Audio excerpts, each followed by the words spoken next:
우린 답을 찾을 거야. 늘 그래왔듯이. 법에서 답을 찾는 남자, 우리들의 법 김일중입니다. 과거가 아무리 힘들어도 미래의 너는 행복할 거야. 여러분의 행복한 미래를 응원합니다. 안녕하세요. 변호사 임지혜입니다. I'll be back. 데이터가 필요하면 언제든 돌아옵니다. 빅데이터 전문가 전민기입니다. 나는 언제나 너와 함께 있을 거야! 언제나 웃음으로 모든 사람의 빅 히어로가 되고 싶은 코미디언 김길입니다. 반갑습니다. 반갑습니다. 예, 우리들의 법 오늘 영화 명대사로 시작을 해봤는데요. 전민기 팀장이 데이터가 필요하면 돌아올 거야 하니까 마치 와이파이 같은 그렇게 공유하고 싶은 남자. 공짜입니다. 그렇게 재밌게 시작을 해봤습니다. 제가 소개한 영화 뭔지 아시겠어요? 인터스텔라. 아하. 이게 식량 문제를 해결하기 위해서 우주로 탐험을 떠나는 영화잖아요. 이 영화의 배경이 2040년이거든요. 그렇게 얼마 안 남은 남았어요. 시간은 아니에요. 그래서 우리의 미래도 정말 식량 문제를 겪게 될까? 정말 지구가 이렇게 될까? 이런 고민 안 해보셨어요, 팀장님은? 저는 특히나 아이 낳고 지구 네. 환경에 대한 사실 고민 많이 합니다. 아. 제 아이한테는 아이를 낳지 말라고 할까까지 생각할 정도로 뭐 이상 기후 이런 환경이 너무 많기 때문에 현실이 될 수도 있다고 생각을 해요. 이대로 간다면. 맞아요. 그리고 뭐 터미네이터 저 대사도 나왔습니다만 이거 나중에 인공지능 AI한테 다 이거 저 사람들이 먹히는 거 아니야? 뭐 이런 그렇죠. 생각도 들고. 진짜 사실 AI가 지금 사회 곳곳에 지금 자기 역할을 지금 수행하고 있는데 예. 예술 분야에서 앞으로 어떤 활약을 할지가 음. 궁금하기도 하고 굉장히 두렵기도 해요. 이 방송 같은 거, 개그 같은 거, 연기를 이제 AI가 대체한다면은 당장 다음 주에 좀 그 자리에 AI가 앉아 있을 수 있는 거예요. 기리 씨 대신에. 저는 심지어 지금 예. 일주일 나서 좀 AI 닮았다는 생각을 하고 있었거든요. 무슨 말씀이세요? 안녕. 안녕. 다음에 봐. 그런 안녕. 거예요? 예, 야 이렇게 나를 몰아내는 거야? 예. 근데 벌써 이 AI를 이렇게 흉내내는 것 조차가 나이 옛날 들었다는 사람이죠. 뜻이에요. 이거 누가 이거 뭐예요? 인치키. 이 벌써 옛날 사람이라는 옛날 뜻인데 사람이죠. 요즘의 가상인물은 이게 진짜인가? 이게 진짜 사람이야? 가상인물이 할 정도로 CF에도 나오고 그러더라고요. 홈쇼핑 있잖아요. 아, 네. 홈쇼핑에 사실 이 진행자의 입담이 정말 그 판매율을 좌우하는데 AI가 등장해가지고 물건 오. 아주 잘 팔더라고요. 네. 진짜로요? 네. AI 홈 쇼호스트가 있었어요? 여러분 안녕하세요. 버추얼 휴먼 맥스입니다. 아 진짜요? 그리고 국내 첫 가상인간 로지 있잖아요. 네네. 이 사람은 이제 아니 사람이 아니죠. 그 인기 인플루언서로 활동하면서 팔로워가 지금 15만 명이 넘고요. 그동안 100건이 넘는 협찬하고 광고로 한 해 동안 15억 원 이상의 돈을 벌었다고 하니까 저보단 안 내요. 예. 저도 팔로우 하려다가 진짜 사람이 아니구나 라는 생각을 했던 게 바로 이 맞아요. 너무 예쁘고 네. 멋지고 해서 잠깐 멈췄는데 보니까 사람이 아닌 거예요. 사람이 아니었어요. 가상 인물처럼 사람의 일을 대신하는 뭐 기술 혹은 발명품들이 실은 우리 일상생활에 많이 있습니다. 예, 가장 쉽게는 저는 반자율 주행, 그죠. 운전하면서 그렇죠. 예, 물론 손을 잡고 있어야 됩니다만 알아서 적정 거리를 유지해주고 알아서 브레이크 밟고 달릴 때 달려주고 이거 굉장히 편하더라고요. 저는 로봇 청소기. 아유, 대박이죠. 또. 요새는 이제 걸레질까지 되니까 그렇지. 저는 이거 참 잘 샀다고 생각하고 있어요. 맞아요. 구석구석 아주 뭐 네. 예, 물론 어디 한 군데 그냥 멈춰가지고 예, 헛짓거리 하고 있을 때는 있어요. 있어요. 끼어 있을 때 있어요. 그래서 계속 감시를 하게 되긴 하는데 네. 확실히 좀 편해지고 있어요. 기계와 인간이 공존하는 그런 세상이 됐는데 배달하는 로봇은 물론 뭐 택배도 이제는 드론으로 하는 곳이 있다고요? 맞아요. 이 드론 택배는 그 드론 실증 도시로 선정된 지자체에서 벌써 시행 중입니다. 대표적인 곳이 제주도 남쪽에 있는 섬 가파도거든요. 이 섬 속의 섬이라 그동안 택배를 받으려면 배 타고 제주도 본섬으로 가야 하거나 아니면 일주일에 한 번 오는 우체국 택배를 기다려야 됐었는데 이 드론 실증 도시 사업 대상지로 선정이 되면서 그 지난해 9월부터 드론이 택배를 섬까지 배달하고 있다고 합니다. 야, 그래요? 사실 섬은 뭐 이게 배달 받기가 쉽지 않으니까 너무너무 반가운 소식이긴 한데 생각해보니까 제가 지금 제주도로 넘어가는 방법을 생각했는데 바람이 엄청 불잖아요. 바람이 또 많죠. 그리고 이제 무거운 이 택배 같은 경우는 좀 안전상의 위험이 있지 않을까요? 맞아요. 안 그래도 그렇기 때문에 현재는 그 초속 13m 이하의 바람이 불 때만 운행이 되고 있고요. 최대 무게도 20kg까지만 실을 수 있다고 합니다. 아직은 좀 제한적인 편이에요. 근데 이제 시범 사업이라는 것이 보통 상용화 준비 단계에서 하는 거잖아요. 그럼 진짜 본격적인 도입 단계가 좀 준비가 되고 있는 거예요? 네, 드론 택배는 물론이고요. 로봇 택배도 곧 만나보실 수 있을 것 같습니다. 현재는요, 법으로 화물차와 이륜 자동차만 택배 배송이 가능하도록 그렇게 규정이 되어 있었어요. 그런데 드론과 이제 로봇도 이렇게 택배 배달을 가능하게 할 수 있는 생활물류서비스법 개정안이 지난 12월 20일 국회 본회의를 통과하게 되었습니다. 그래서 빠르면 올해 연말부터 드론이나 이제 로봇이 택배를 운반하는 그런 모습을 실생활에서도 볼 수 있지 않을까 기대를 해봅니다. 아, 이제 또 무거운 물건 주문했을 때는 우리 기사님들한테 좀 미안해하는 마음이 좀 덜해질 수도 있을 것 같긴 해요. 네. 아니, 근데 사실 이제 아무래도 기계다 보니까 이 오작동에 대한 이 걱정을 안 할 수가 없거든요. 맞아요. 뭐 사람이랑 부딪히기라도 한다면 어떡하나, 오배송이 되면 어떡하나, 많은 걱정이 있을 수가 있어요. 드론이나 로봇 같이 이제 실외 이동 로봇의 경우 지능형 로봇법에서 규정한 운행 안전 인증을 받아야만 합니다. 그러니까 산업부가 지정한 운행 안전 기관에 가서 운행 구역 준수, 횡단보도 통행 등 16가지 시험 항목을 다 통과하고 안전성을 검증 받아야지만 택배 배송에 투입될 수 있게 되는 거죠. 그러니까 우리나라는 이제 첫 발을 떼는 단계인 것 같습니다만은 근데 실은 다른 나라에서는 이미 뭐 드론이나 로봇을 활용한 택배 이런 것들 많이 활용되고 있는 걸로 알고 있어요. 네, 이 드론 택배 배송의 경우 미국과 중국에서 시장 선점을 위해서 치열하게 지금 경쟁을 하고 있거든요. 미국의 온라인 쇼핑몰 아마존 아시죠? 네. 이 아마존의 경우 2013년부터 드론 배송 기술을 개발을 시작해서 2020년에는 이 캘리포니아와 텍사스 일부 지역에서 시범 운영 중에 있고요. 중국 최대 전자상거래기업 알리바바는 그 무인 배송 로봇 500대를 배달에 이미 택배로 활용을 하고 있습니다. 그래서 현재 누적 1000만 건을 달성 중이라고 하네요. 그렇군요. 야, 이제 곧 설날이잖아요. 네네. 그렇다면 이제 또 이제 그 택배 대란 아, 명절이기 때문에 이제 선물들이나 이런 것들이 많이 밀려가지고 쉽지 않을 수 있는데 드론과 로봇이 활용되면 좀 택배 대란 같은 것도 사라지지 않을까라는 생각도 드네요. 네네. 그러니까 너무 부담 갖지 말고 선물을 보내줘도 돼요, 기리 씨. 아니, 감사의 마음을 담아가지고. 사실은 안 그래도 제가 고민을 하고 있었는데 네네. 또 설이다 보니까 제가 이 우리들의 뭐 마음의 아버지 어머니를 좀 찾아뵈서 제가 좀 큰절 한번 올리려고 했었는데 우리 마음의 MC는 아버지 어머니니까 마음만 드리면 마음, 되지 않나요? 이 자식들이 정말 택배 대란 너무 걱정하지 마시고 마음의 선물들 많이 보내시길 바라겠습니다. 자, 시대 흐름에 맞춰서 정말 법도 변화를 하고 있는 것 같은데요. 21대 국회 역시 변화하는 시대상에 맞춘 다양한 법이 통과가 됐죠. 특급 전문가와 함께 21대 국회를 통과한 법을 집중적으로 점검해보는 응답하라 21대 국회. 오늘의 법 화면으로 확인해 보시죠.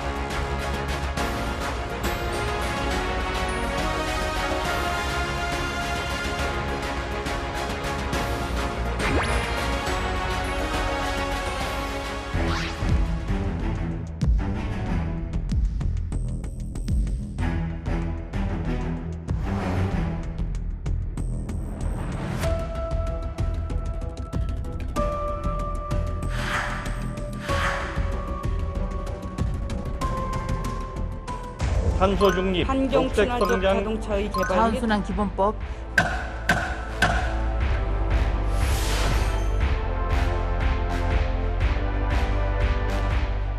궁금하잖아요. 궁금하잖아요. 궁금할 때 있잖아요. 있어. 진짜 있잖아요.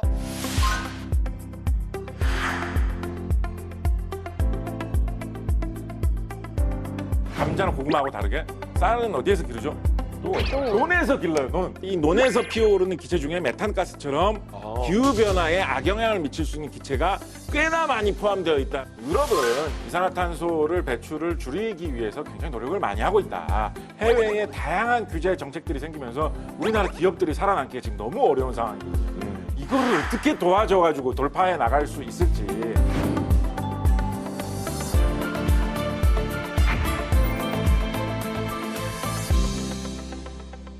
다재다능이란 표현이 정말 이분에게 딱 들어맞는 표현이 아닐까 싶은데요. 이분의 직함도 여러 가지입니다. 소개해드리죠.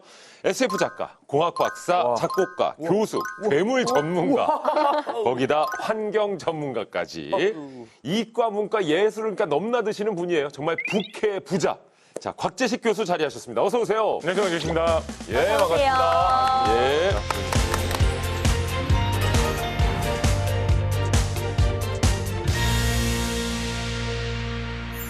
야, 직업이라고 불릴 게 정말 많습니다. 네. 예, 그 중에서도 이제 본업은 환경안전공학과 교수시죠? 그렇습니다. 제가 환경 쪽 일을 이제 쭉 하다가 제가 이렇게 학계에 발을 들인 건 이제 2년밖에 안 됐거든요. 근데 제가 저희 학교 홈페이지에 들어서 검색을 해보시면 네. 제가 학과장이라고 나와 있어요. 오, 벌써 학과장님. 제가 어떻게 학계에 발을 들이자마자 학과장이 됐을까요? 능력이죠. 저희 과에 교수가 저밖에 없어요. 아, 네, 네. 학교가 작아가지고 예. 학교가 너무 작아가지고 네. 제가 유일한 교수이자 학과장인 오. 작은 학교에서 학생들 가르치는 일이 제 뭐 본업이죠. 예. 괴물 전문가는 어떻게 좀 활동을 하신 거예요? 괴물 하셨어요? 책을 괴물 전문가.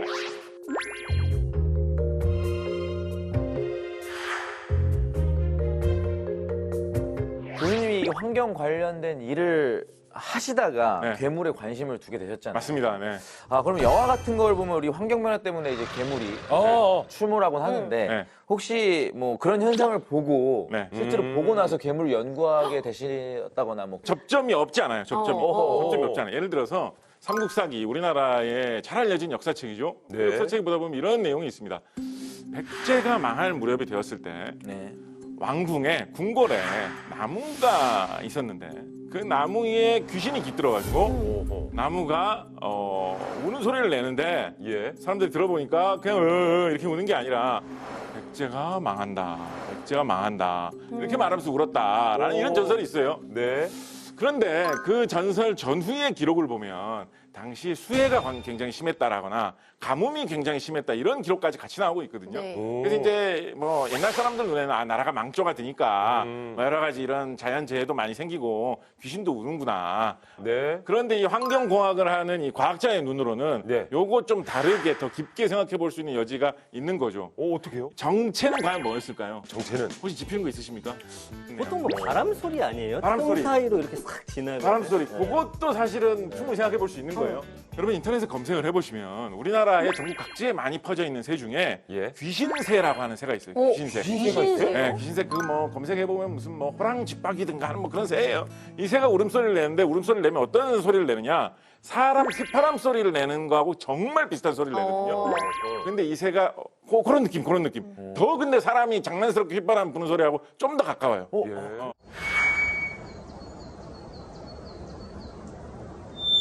근데 이게 그렇다고 해서 대사로 들리거나 그러진 않아요. 그렇지는 않은데 예. 그래서 저는 그 백제 멸망을 알렸던 그 귀신 뭐라고 생각하냐면 어떤 종류의 철새라고 저는 생각합니다. 아, 철새 중에 보면 약간 사람 우는 소리 같은 그 무서운 소리 내는 네. 그런 새 종류들이 있잖아요. 약간 근데 약간 소리가 약간 뭔가 그냥 뭐 이렇게 우는 게 아니라 웅얼웅얼 약간 뭔가 약간 이런 느낌으로. 그런데 평소에 계속 들리던 새소리가 오늘 저녁에 또 들린 것 같으면 굳이 사람들이 그렇게까지 이상하게 생각 안 할 거 아니에요. 예. 그런데 이게 환경하고 어떻게 연결되나요? 아. 기상이변이 일어날 때 지난 한 200년 동안 안 나던 새가 나타나가지고 갑자기 야, 이렇게 울면 그러면- 그걸 사람들이 착각을 해서 그런 흉흉한 소문이 퍼지지 않았겠느냐. 그게 제 추리죠. 이제 학교 다닐 때만 해도 기후 변화인데 요즘은 기후 위기라고 하잖아요. 그러다 보니까 많은 분들이 사실은 이렇게 급격하게 바뀌다가 멸망하는 거 아니냐. 진짜 이런 위기론에 심취해 있는 분들도 많거든요. 근데 앞으로 진짜 제가 이 지구에서 100살까지 사는 게 혹시 불가능하진 않을까 좀 걱정이 많이 돼서 좀 여쭤보고 싶어요. 제가 알기로 우리 전민기 선생님 생각보다 좀 동안이신 걸로 알고 있어요. 지금 이미 연배가 뭐 그렇게 아주 낮지는 않으시거든요. 얼마 안 남았다. 그래서 전민기 선생님 뭐 100세까지 사시는 동안에는 문제 없습니다. 저는 뭐큰 문제 그럼 없다라고 다행이네. 생각하고요. 예, 예. 기후 변화가 그렇다고 해서 뭐 거짓이라는 얘기 아닙니다. 우리에게 꾸준히 계속해서 점점 더 많은 부담, 피해를 계속해서 우리에게 입히고 있는 거고요. 뭐 이분 100세까지 사신 다음에 그다음에 뭐 이제부터 아무 상관없다. 세상 끝나 나도 된다 이런 거 아니잖아요. 그건 아니죠. 네, 네. 그런 의미에서 우리가 깊게 한번 관심을 가질 필요가 있겠다. 네, 말씀드리겠습니다. 역시 우리 곽 교수님께 뭘 여쭤봐도 굉장히 솔직하게 말씀해 주실 것 같은 느낌이 딱 들죠? 네. 해서 모신 겁니다. 자, 우리 앞에 닥친 기후 위기의 문제, 과연 21대 국회는 어떤 응답을 했는지 곽재식 교수님과 함께 본격적으로 이야기 나눠보도록 하겠습니다. 자, 전 팀장님 오늘의 주제 소개해 주시죠. 네. 오늘 주제는 이겁니다. 불타는 지구, 이제는 제로해요. 자, 탄소 배출 그대로 멈춰라. 네, 바로 탄소 중립 기본법입니다. 네, 말 그대로 지구가 절절 끓고 있다는 표현이 나오고 있습니다. 폭염, 폭우, 뭐 지진, 해일, 굉장히 무서워지고 있는데, 근데 산불도 굉장히 많이 일어났었거든요. 전 세계적으로. 이런 것도 기후 변화의 영향입니까? 우리나라 같은 경우에는 여름철에 비가 많이 오기 때문에 더운 날씨가 습한 날씨라는 그런 고정관념이 있거든요. 그래서 우리나라 사람은 그런 생각을 잘 못하는데 뭐 북아프리카라든가 아니면 스페인, 뭐 그리스, 이탈리아 이런 지중해 지역 이런 데 가보면 어떤 생각이 있냐면 날씨가 더울 때 건조하다라는 생각이 있어요. 네. 우리 헤어드라이어 같은 것도 안에서 찬바람이 나오는 게 아니라 따뜻한 바람 나오잖아요. 그렇죠. 따뜻할 때 비만 안 내리면 훨씬 더 모든 게 잘 말라가지고 다 바싹 마른 상태로 변하게 됩니다. 그런데 기후변화로 인해서 우리나라도 가을철, 겨울철에 따뜻한 날씨가 많이 나타나고 있다라는 거예요. 그러면 예전에는 뭐 이런 정도 가지고 불이 붙나 싶을 만한 날씨에도 워낙에 바싹 마른 환경이 잘 만들어지니까 굉장히 사소한 걸로 뭐 예를 들어서 비닐봉지 하나 내가 버렸다. 비닐봉지 바람에 날리다가 어디 전봇대 가서 붙었어요.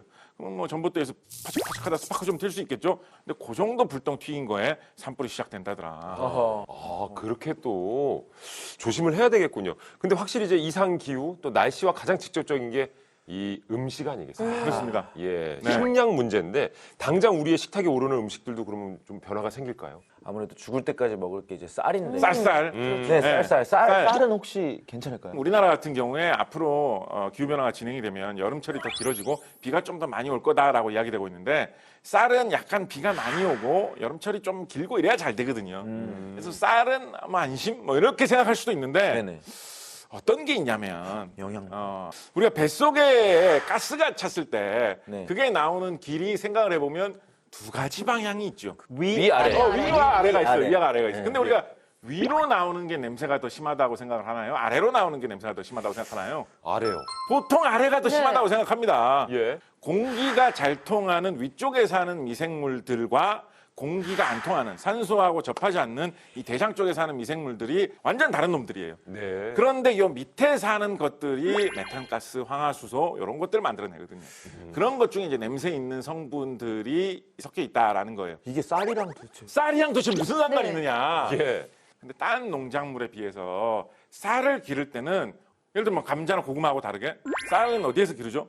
논에서 길러요. 논. 네. 논은 어떻게 생겼어? 감자밭이나 고구마밭하고 다르게 촉촉해요. 이렇게. 물을 채워놨어. 논에는 물을 채워놓으면 어떻게 되겠어요? 공기가 안 통해. 그러면 물을 채워놓은 논 밑바닥은 어떻게 되느냐? 네. 사람의 대장처럼 되는 거예요. 그런데 그런데 과학자들이 연구를 해보니까 이 논에서 피어오르는 기체 중에 메탄가스처럼 기후변화에 악영향을 미칠 수 있는 기체가 꽤나 많이 포함되어 있다라는 연구들이 쑥쑥 나오고 있어요. 오호. 이런 연구들을 누가 어느 나라 사람들이 많이 발표하겠어요? 이런 나라들은 뭐 중국 사람, 인도 사람들, 일본 사람들이 많이 발표하겠어요? 쌀 안 먹는 거. 잘 안 먹는 나라에서 이런 거를 집중적으로 연구를 해요. 그냥 우리나라는 다 밀 사 먹고 옥수수 먹어가지고 우리나라 밭에서는 뭐 이상한 온실 기체 안 나오는데 너네 나라는 맨날 쌀 먹으니까 논에서 계속 모락모락 온실 기체 나오지 않느냐. 그 돈으로 우리한테 내라. 월급 내라. 그래서 이걸 우리가 어떻게 대처해야 될지 지금부터 우리 준비를 해야 돼요. 그렇군요. 근데 쌀농사에서 그렇게 좀 안 좋은 메탄가스 뭐 이런 것들이 올라올 수 있다고 그랬는데 실은 제가 듣기로도 지구 온난화의 주범이 탄소라고 그렇죠. 알고 있고 그래서 전 세계에서도 이 탄소 중립, 탄소와의 싸움이 계속해서 이루어지는 것 같고요. 실제로 국회에서도 탄소 중립 실현을 위해서 로드맵도 발표를 했습니다. 그렇게 새롭게 만들어진 제정법이 탄소 중립 기본법이죠? 네, 맞습니다. 지난 2021년 8월 31일에요. 탄소 중립 기본법이 국회를 통과했습니다. 중장기 온실가스 감축 목표를 설정하고요. 이행 현황을 점검하고 그리고 이런 기후 변화에 맞서 대응 체계를 구축하겠다는 것을 그 내용의 골자로 하고 있습니다. 네. 근데 이제 보니까 우리가 목표치가 2030년까지 2018년 대비해서 35% 감축한다는 건데 다른 나라에 비해서는 조금 목표치가 적긴 해요. 유럽 같은 경우 55%, 뭐 미국은 50%, 이웃 나라 일본도 46%인데 조금 그 목표치가 낮기는 한 거죠. 목표치가 낮은데 네. 그렇다고 해서 달성하기 쉬운 목표라고 하면 절대 그렇지 않습니다. 그래요. 예. 이게 뭘 생각을 했냐면 그 나라의 산업 구조, 그 나라 사람들이 뭐 해먹고 먹고 살고 있는지를 생각을 해야 돼요. 예를 들어서 우리나라의 굉장히 큰 산업 중에 철강 산업이라는 게 있죠. 네. 철을 만들려면 철광석을 넣어가지고 쇠를 녹여야지 철이 나올 거 아니에요. 뜨거운 용광로. 얼마나 연료를 많이 집혀야 되겠어요. 그냥 쉽게 우리가 생각을 해도 예. 이걸로 먹고 살면 이산화탄소가 많이 나올 수밖에 없는 거예요. 그러니까 어떻게 보면 딴 나라에서 압박을 가하고 있는 거예요.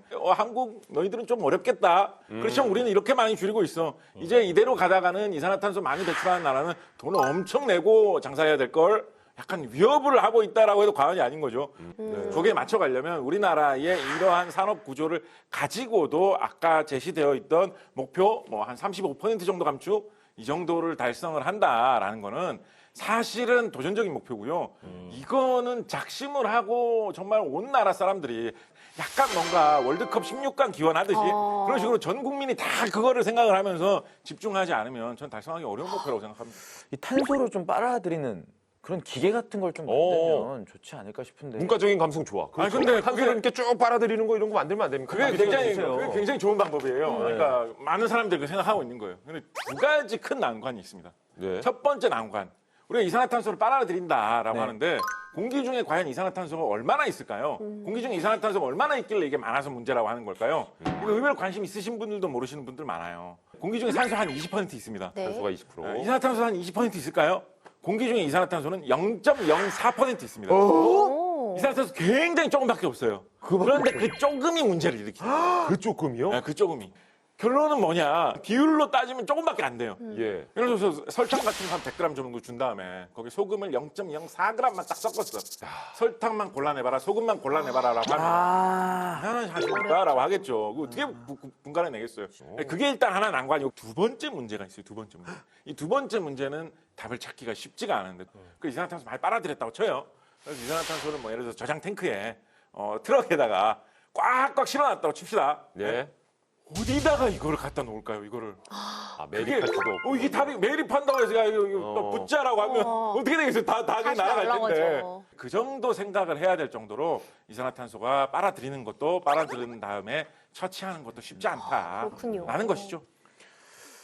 나무를 심어야 되겠어. 나무 심어야죠. 우리 이산화탄소를 빨아들이기보다 나무를 심자. 그래서 뭐 아마존 밀림도 우리가 지켜야 된다 막 그러고 맞아요. 그러잖아요. 정말. 사실 나무 심는 거 같은 경우 굉장히 좋은 방법이고요. 네. 특히 우리나라 같은 경우에는 1950년대 이전만 해도 우리나라에 나무가 굉장히 없었습니다. 한국 사람은 나무 심는데 집요하게 몇십 년 동안 매달린 결과 지금 우리나라에 불어난 나무들이 한국에 돌아다니는 자동차들이 내뿜는 이산화탄소를 다 빨아들여서 상쇄시킬 정도가 됐다.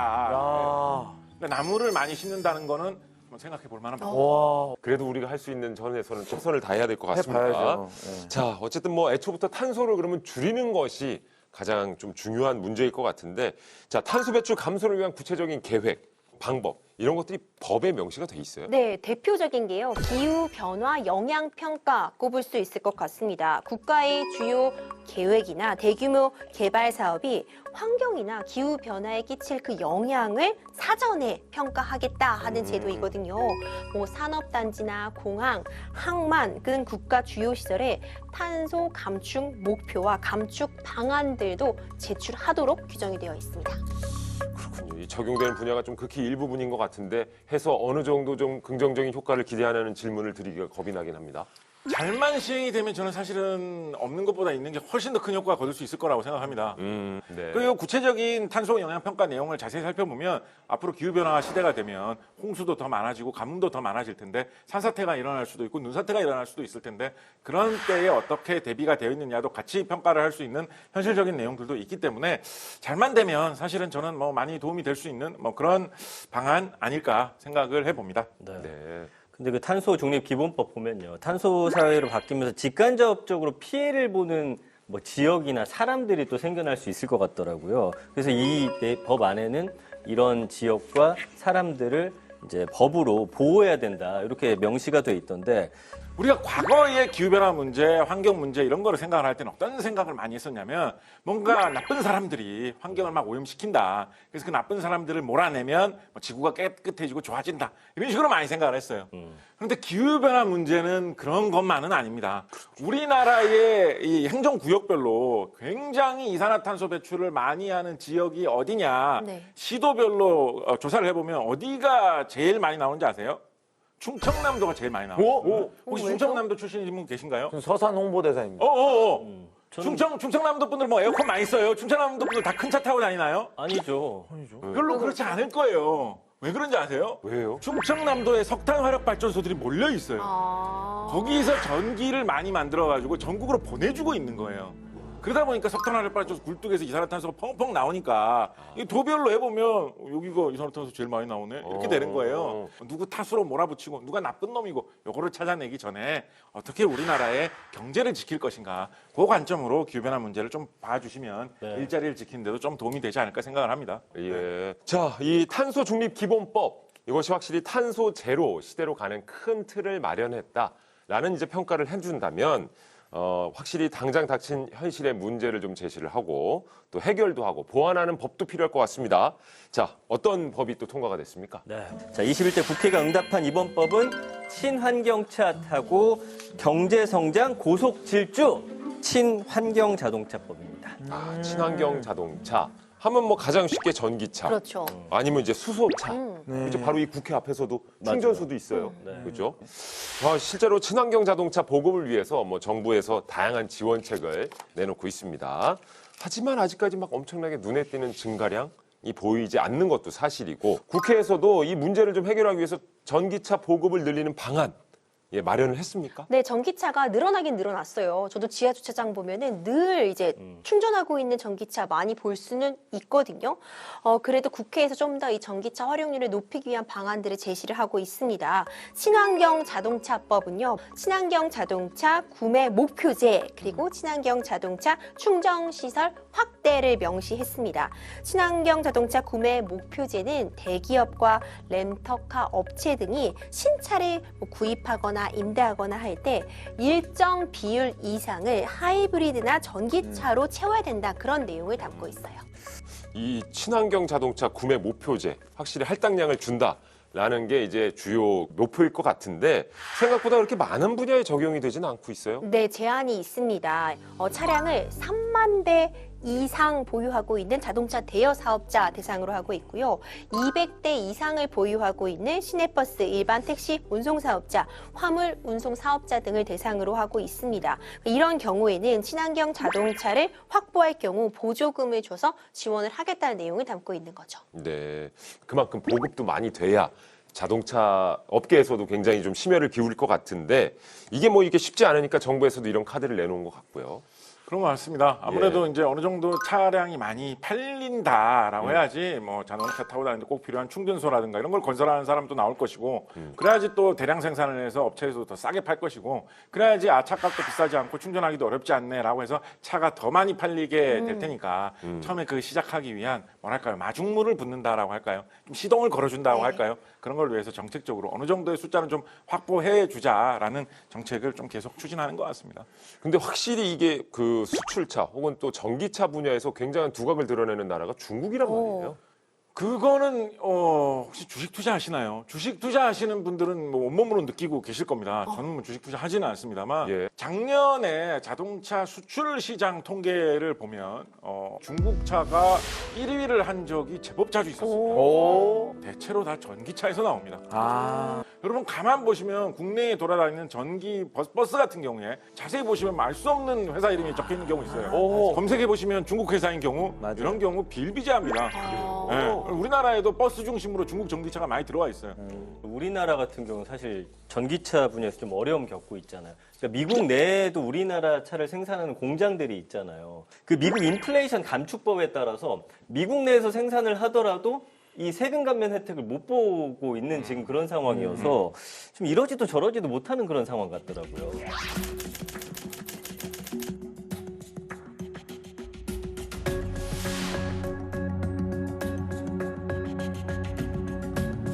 자기들에게 유리한 이 제도와 규제를 이제 세우고 있는 건데 이게 뭐 전기차만 그런 건가요? 그렇지는 않습니다. 지금 뭐 광범위한 분야로 뭐 확대되고 있습니다.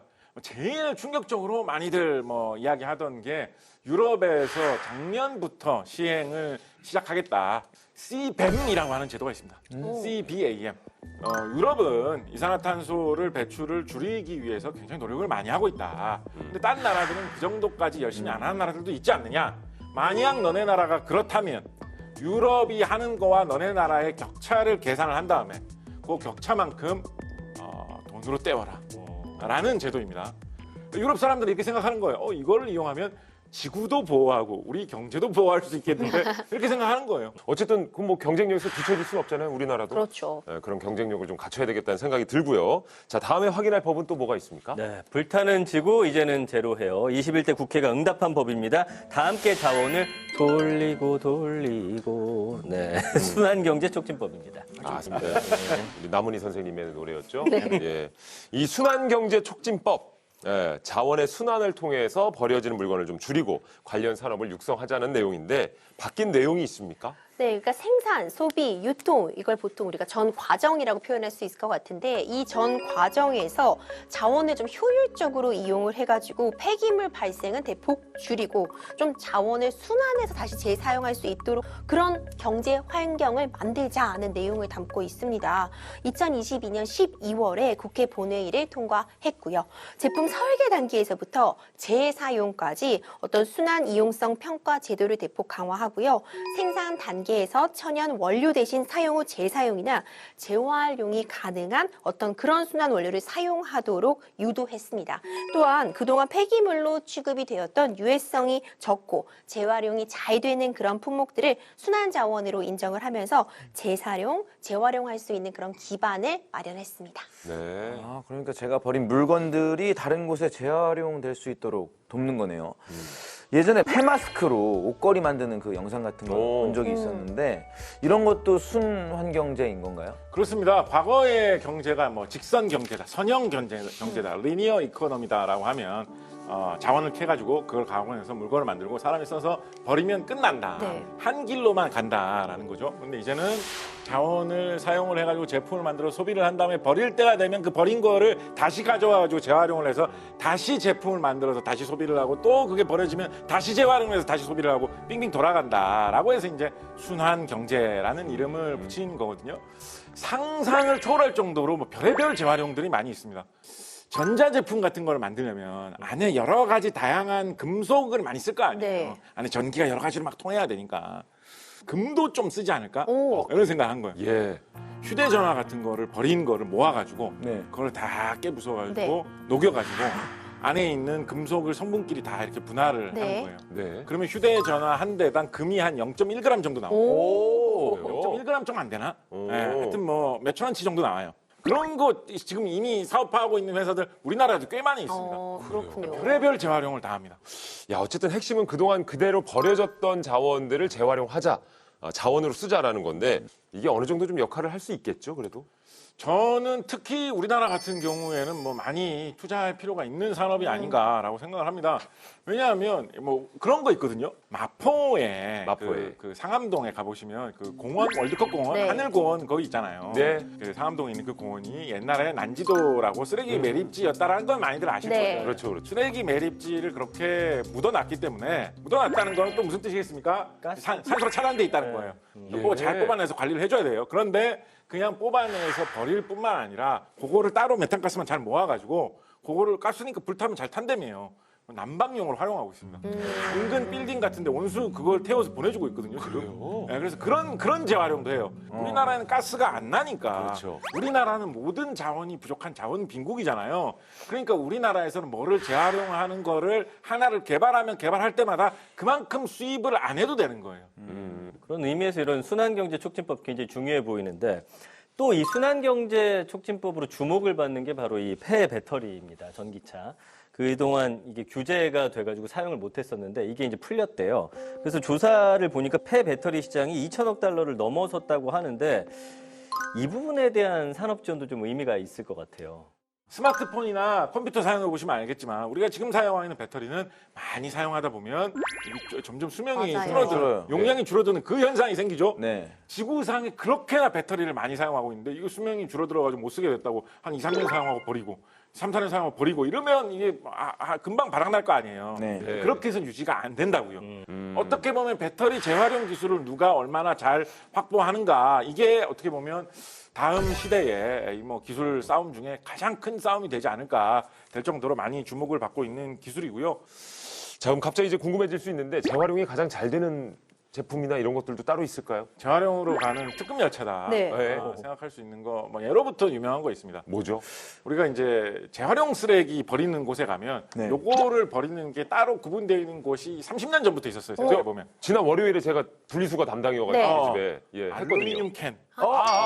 알루미늄이 재활용이 정말 잘 됩니다. 그렇군요. 그러니까 재활용이 잘 될 뿐만 아니라 플라스틱 같은 경우에 플라스틱도 재활용 많이 하잖아요. 많이 네. 하죠. 근데 플라스틱들 중에 상당수는 굳이 그거를 쓰레기를 가져와서 재활용을 해가지고 제품으로 만드는 것보다 그냥 석유를 뽑아가지고 생플라스틱을 만든 게 오히려 더 싸게 먹히는 경우가 꽤 있어요. 아, 알루미늄은 아닙니다. 알루미늄 재활용하는 게 돈으로도 훨씬 싸게 먹힙니다. 오. 알루미늄은 알루미늄을 땅에서 캐내가지고 만드는 것보다 재활용하는 게 더 싸게 먹힙니다. 예. 알루미늄이 왜 그러냐면 알루미늄 만드는데 전기가 엄청 들어가거든요. 네. 근데 알루미늄 캔을 다시 재활용할 때는 전기를 좀 덜 쓰고 재활용을 할 수가 있어요. 그렇기 때문에 뭐 그런 식의 이야기도 해요. 알루미늄 캔을 보면 그만큼의 약간 전기통이라고 생각을 해도 된다. 오. 알루미늄 캔, 그거 한 캔에 들어갈 전기면 보통 웬만한 형광등 한 몇 시간 쓸 수 있다라고 하거든요. 네. 그래서 그만큼 전기도 절약하고 자원도 재활용할 수 있는 게 알루미늄이고, 그래서 알루미늄을 굉장히 재활용을 열심히 하는 나라로 대표적인 나라가 어디냐? 어딜까요? 알루미늄이요? 예, 독일 대한민국. 예. 맥주 많이 마시고 우리나라에 알루미늄 알루미늄 공장이 어마어마하게 큰 공장이 한 군데 있는데 어디에 있을까요? 잘 안 알려져 있어요. 그걸 어떻게 알아요? 우리나라의 경상북도 영주에 가면 영주예요? 세계적인 알루미늄 재활용 공장이 있는 곳이에요. 허허. 어마어마하게 거대한 공장이 있습니다.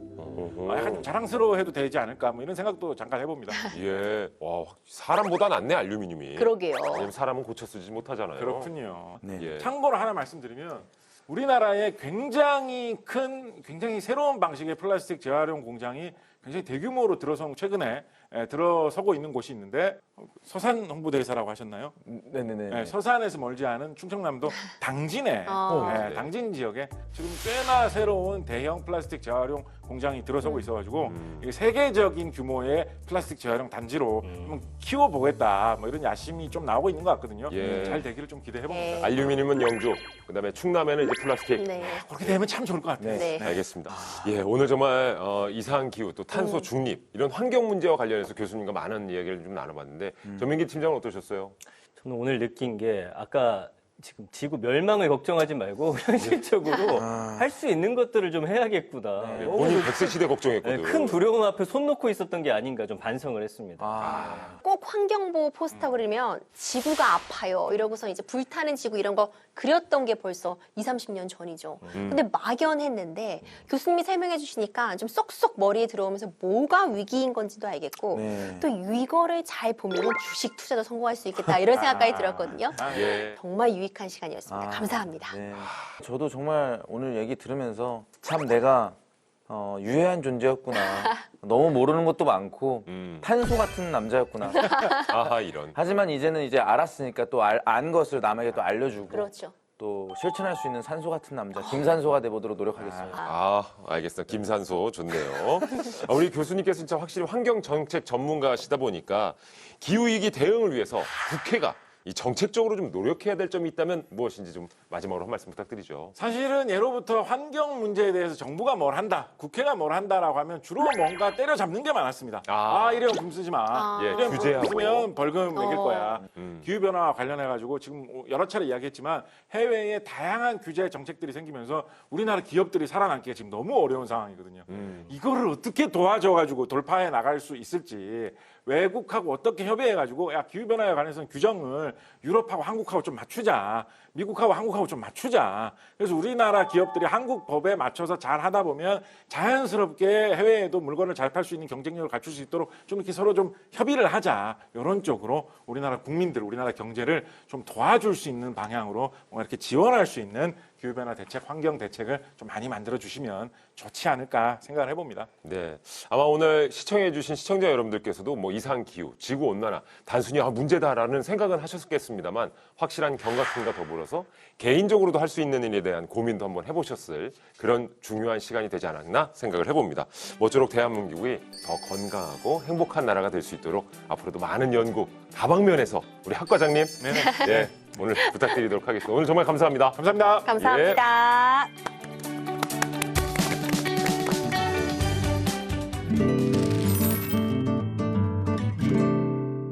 법을 몰랐다고요? 아니면 법을 잘못 알고 계셨다고요? 제대로 법이 있는 방법을 알려드리는 시간, 법 읽어드립니다.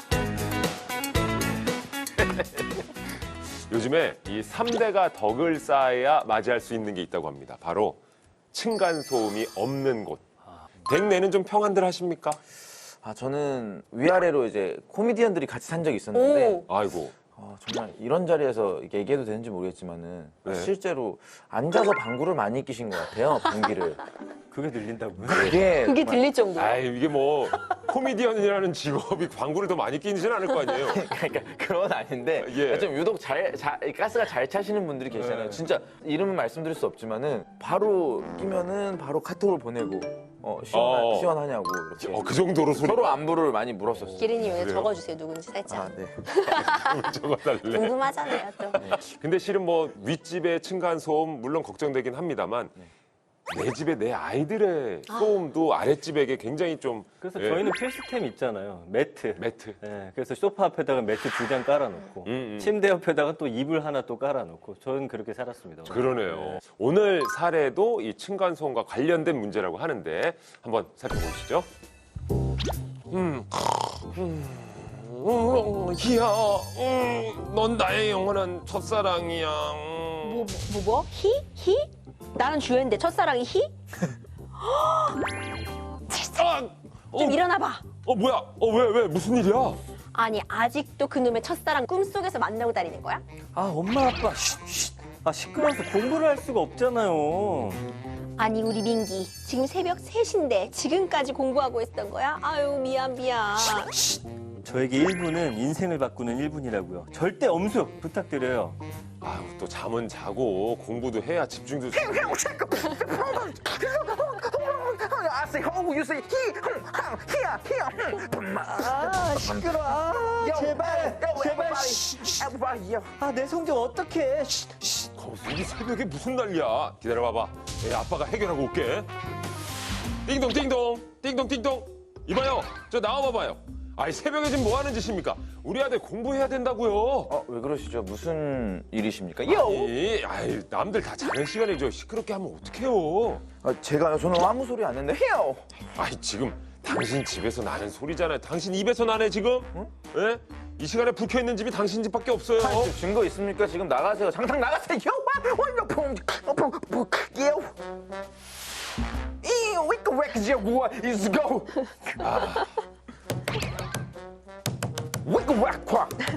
나오라고. 리듬 더. 아니, 한 달 동안 지금 새벽에 뭐 하는 짓입니까, 이거 지금? 예? 빨리 나와요. 저 진짜 억울합니다. 저 무슨 일인지 몰라요. 딴 집 가서 알아보세요. 그거? 아니 지금 당신 때문에 다른 집들이 이사간다고 난리라고요. 떨어진 제 성적 책임져요. 아저씨 때문에 저 대학 못 가요. 아니, 그러니까 제가 했다는 그 제발 증거를 가지고 와봐요. 당신도 지금 시끄럽게 했잖아. 나 경찰 부를 거야. 나가! 그래, 경찰 부릅시다. 뭐 나도 할 말 많아. 경찰 불러서 삼자 대면 한번 해보자고. 부르세요. 나도 할 말 많다고요. 야, 이게 분명히 심증은 있는데. 그렇죠. 예, 말투에서 좀 묻어나는데. 3층 남자 지금. 예. 자, 어쨌거나 저희가 실제 사건을 바탕으로 좀 각색을 해봤습니다만 확실히 그러니까 아랫집에서 윗집으로 소음을 낸 거예요, 지금. 맞아요. 예. 이게 보통은 층간 소음에 대한 보복 행위로 아랫집에서 윗집에게 하는 건데. 맞습니다. 그 지난 2021년에 빌라에서 있던 일이고요. 3층에 사는 A씨가 위층에서 나는 층간소음에 불만을 품고서 이 보복성 소음을 내기 시작을 한 거예요. 그래서 윗집을 상대로 해서 새벽마다 각종 도구로 천장을 두드렸습니다. 그래서 스피커를 이용해서 노래를 크게 튼다든지 아니면 게임을 하면서 고함을 지르는 방식도 썼다고 해요. 그래서 A씨의 이런 행동이 계속되니까 윗집에서 경찰에 신고를 하면서 이 사건이 재판으로 넘어가게 됐습니다. 아, 이제 사연을 보면은 이 A 씨는 자기는 아니라고 발뺌을 했잖아요. 그런데 이게 어떻게 밝혀진 건가요? 이 3층에 사는 A 씨는 그 반복되는 행위로 119 신고에 의해서 출동한 경찰관으로부터 주거지 문을 열어줄 것을 그 요청받고도 영장 들고 왔냐라고 오호. 하면서 대화나 출입을 아예 거부를 했다고 합니다. 그래서 경찰이 압수수색장을 들고서 찾아간 거고요. 그 결과 천장 곳곳에 보니까 도구로 아까 천장 막 네네. 찍었다고 했잖아요. 파인 흔적이 확인이 됐다고 해요. 뭐 확실한 물증이 있는 거네요. 네. 자, 재판까지 넘어갔습니다. 결과는 어떻게 나왔습니까? 네, 굉장히 의미 있는 판결이 나왔어요. 이렇게 보복 소음 유발한 거 당연히 안 된다 이런 생각은 들지만 사실 그래서 어떤 걸로 처벌을 할 거냐 애매할 수 있었거든요. 이때 적용된 법조가 바로 스토킹 관련 법이 적용이 되었습니다. 스토킹이요? 네, 그래서 1심 법원과 2심 법원에서는 징역 8개월의 집행유예 2년 선고했고요. 이에 당연히 대법원까지 가게 됐는데 대법원에서도 최종적으로 이 징역 8개월의 집행유예 2년 확정을 하면서요. 이렇게 층간소음에 대해서 보복소음을 유발한 행위에 대해 스토킹 처벌법이 적용이 되어 처벌이 가능하다는 판례가 남게 되었습니다.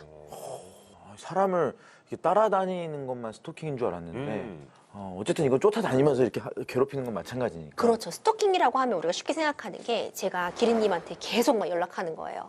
부재중 전화 해보니까 임주에 부재중 전화 100통 막 이렇게 와 있고요. 지난번에 진짜 그렇다고 얘기하지 않았어요?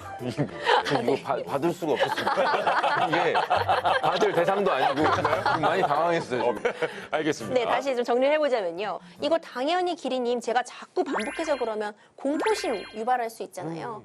그와 마찬가지로요. 보복소음을 유발하면서요. 자꾸 내 존재를 알리면서 상대방에게 공포심을 유발하고 층간소음의 보복소음으로 응대한 행위도 스토킹 처벌법으로 처벌을 받게 되었습니다. 그렇군요. 근데 층간소음의 지속성을 증명하려면 계속해서 좀 녹음을 해놔야 되는 건가요? 그러니까 이 사건 같은 경우는 윗집 가족이 소음 일지를 작성했대요. 그래서 뭐 예를 들면 몇 월 며칠 오전 2시에 알 수 없는 도구로 벽이나 천정을 두드리는 소리가 난다. 그리고 몇 월 며칠 오전 12시쯤에는 경기에 중계방송 소리가 난다. 뭐 이런 식으로 해가지고 우리 86차례 이거 걸쳐서 꼼꼼하게 작성을 했다고 해요. 이 중 일부가 증거로 활용이 된 겁니다. 왜 일부만? 그러게요. 실제로 법원에서는 이 중에 31차례만 인정을 했습니다. 그러니까 그에 상응하는 증거가 있었느냐가 중요할 것 같아요. 소음을 측정하는 기계가 있거든요. 그럼 데시벨이란 단위로 측정이 되지만 앞서서 왜 생리작용 때문에 막 층간소음 겪으셨다고 말씀하셨잖아요. 네네네네. 그럼 그거 있을 때마다 갑자기 기계를 켜고 측정을 한다는 게 사실상 불가능한 거죠. 언제 낄 줄 알고 그걸. 그렇죠. 소음이 났다가도 없어지기도 하고 그걸 그 순간에 제대로 포착하기가 어렵기 때문에 네네. 증거를 남기기가 쉽지 않거든요. 그래서 뭐 녹음, 녹화 그리고 뭐 경찰 출동 내역들 이런 부분들을 좀 자료를 소량하게 확보해 두시는 게 중요합니다. 예. 근데 자료를 확보해 두고 이제 층간소음으로 인정받기 위한 뭐 객관적인 기준 같은 것도 있을까요? 네, 기준이 마련이 되어 있긴 합니다. 그런데 이게 참 정확하게 딱 떨어지게 측정을 하기가 어려운 측면은 있어요. 또 관련 법에 보면 일단 공동주택에 대해서 주간과 야간을 구분하고 있습니다. 주간을 새벽 6시부터 밤 10시, 야간을 밤 10시부터 새벽 6시로 정하고 있고 이제 주간에는 주로 그 39데시벨을 기준으로 하고 있고 야간은 34데시벨을 기준으로 해서 이 측정치를 넘기면 지금 층간소음이 발생하고 있다고 인정을 해주고 있습니다. 사실은 한 번쯤은 다 겪어보셨을 텐데 이게 옆집이나 윗집, 아랫집에서 이제 변기물 내리는 소리. 들려요. 이거는 뭐 이런 소리도 층간소음에 이거를 일회적으로 이렇게 냈다고 해서 층간소음이 당연히 아닙니다. 물을 일부러 콸콸콸콸 계속 쏟아버리고 있다. 그렇다면은 이것도 층간소음에 해당할 수 있겠지만 단순히 용변 보기 위해서 물 내리는 행위만으로 밤에 했다고 해서 층간소음이 되는 건 아닙니다. 그렇군요. 근데 어느 나라 뭐 법을 살펴보니까 밤 10시 이후에는 화장실 물소리도 내면 안 된다고 그러더라고요. 어떻게 해야 되는 거예요, 진짜? 스위스 소음 방지법인데요. 네. 이거 샤워하는 소리, 화장실 물 내리는 소리 있잖아요. 네. 이거를 소음 공해로 여겨가지고 아파트 같은 경우는 밤 10시부터 네. 오전 6시까지 샤워는 물론이고 오. 화장실 물 내리는 소리도 내서는 안 됩니다. 와. 10시 되기 전에 온 가족이 다 같이 자, 빨리 화장실 들었다가 이제 잘 준비해. 네. 군대네요, 군대. 네. 진짜 쉽지 않습니다. 근데 어쨌든 저희가 소개해드린 사건 같은 경우에는 이 지속성 또 반복성을 인정받아서 스토킹 처벌법으로 적용이 됐는데 이것만으로 처벌이 되는 건 또 아닐 거 아닙니까? 그렇죠. 이게 이 재판부에서도 단서를 달아둔 것이요. 이번 사건의 경우에는 이게 스토킹으로 볼 만한 그런 정황들, 반복해서 찾아가고 연락하고 공포심을 유발한 행위가 있었기 때문에 스토킹 처벌법으로 처벌이 된 것이지 어떤 이런 소음 유발 행위 그 자체로 바로 스토킹 처벌법이 되는 것은 아니라고 밝힌 부분이 있어요. 그런데 생각보다 이렇게 층간 소음에 대해서 보복 소음을 유발한 행위로 인해서 형사처벌을 받는 사례들은 종종 있어 왔습니다. 아래층에서 위층 층간소음이 너무 심하다고 하면서 이제 위층에 상대로 해서 우퍼를 달고 막 헤비메탈 음악 막 크게 네. 틀고요. 막 항공기 소음, 공사장 소음 이런 거 일부러 전달했던 그런 케이스가 있었거든요. 그런데 이 보복 소음으로 인해서 이제 윗집에 살고 있었던 부부는 우울증을 진단을 받았고 결국 6개월을 버티지 못하고 이사를 나가게 되었거든요. 이 사건과 관련해서 이때 이 윗집 부부가 피해를 입었다면서 소송을 제기하게 되었는데 이때 아랫집에 대해서 위자료 1,000만 원과 이사 때문에 발생한 비용, 월세 등을 합해서 손해배상액 3천만 원을 지급해야 된다고 인정을 한 사례가 있었습니다. 여기에 더해서요. 아랫집을 상대로 해서 또 이렇게 보복 소음을 유발하는 행동을 하면은 낼 때마다 100만 원씩 벌금을 내야 한다는 이행 간접 강제 명령도 함께 부과했었습니다. 간접 강제 명령이 뭐죠? 그러니까 이제 재판부에서 기리님 절대로 이제 소음 유발하면 안 됩니다 했어요. 네, 알겠습니다. 알겠습니다 했는데 안 지키는 거죠. 알겠습니다. 해놓고 안 알겠습니다 지켰어. 해놓고 안 지키면은 그때마다 이제 벌금을 부과하겠다고 하는 거죠. 예, 상당한 부담감으로 또 작용을 할 테니까. 자, 기리 씨가 오늘 내용을 한마디로 좀 정리해 주신다면요? 네, 오늘은 아주 쉽습니다. 내 이웃을 내 몸과 같이. 벌써 무슨 말인지 아시겠죠? 예. 네, 뛰거나 걷기 전에 아랫집 사람이 방구를 끼기 전에 다 듣고 있다고 생각을 한다면 좀 더 조심하지 않을까. 그렇죠. 살다 보면 얼굴 마주쳐야 하는 이웃과 불편한 관계가 되는 것보다는 서로 조금씩 조심하는 미덕이 필요한 순간인 것 같습니다. 저희가 준비한 내용은 오늘 여기까지입니다. 다음 시간에도 실생활에 필요한 법으로 다시 찾아올게요. 우리들의 법. 다음 시간에도 함께해요.